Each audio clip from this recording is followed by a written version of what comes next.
ওয়ালাইকুম আসসালাম। কেমন আছো তোমরা সবাই? হ্যাঁ, আলহামদুলিল্লাহ। এই যে আব্দুল নূর ভাইয়া মালয়েশিয়ান প্রবাসী, এই যে আমাদের এই এতিমখানা প্লাস মাদ্রাসায় কিন্তু কার্পেটের ব্যবস্থা করে দিয়েছে। তো এই যে দেখছেন আপনারা সবাই, আর এই দেখেন বাচ্চারা কিন্তু সবাই চলে এসেছে আমাদের রিসিভ করার জন্য। তো আপনারা, আচ্ছা তোমরা কি কার্পেট পেয়ে খুশি হয়েছো? আচ্ছা তাহলে ভাই আব্দুল নূর ভাইয়ের জন্য একটু দোয়া করে দাও তোমরা, যাতে ভাইয়া এমন মানবিক কাজ আবারও তোমাদের জন্য করতে পারে।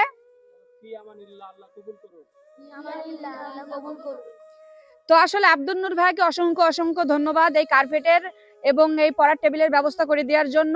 আর এই ভিডিওটা আপনারা যারা দেখছেন আপনারা প্রচুর পরিমাণে শেয়ার করবেন ভাই, আপনাদের একটি শেয়ারের মাধ্যমে আরো এরকম এতিমখানায় আমরা কার্পেটের ব্যবস্থা করতে পারবো এবং আরো অনেক অনেক অনেক জায়গায় কিন্তু আমরা সাহায্য করতে পারবো অসহায় মানুষদের। ভিডিওটা সবাই শেয়ার করে দিবেন। আর সবাই একটু, এই যে আব্দুল নূর ভাই কিন্তু মানবিক কাজে লেগে গিয়েছে, আপনারা সবাই একটু এই আব্দুল নূর ভাইয়ের সাথে যুক্ত হয়ে যাবেন।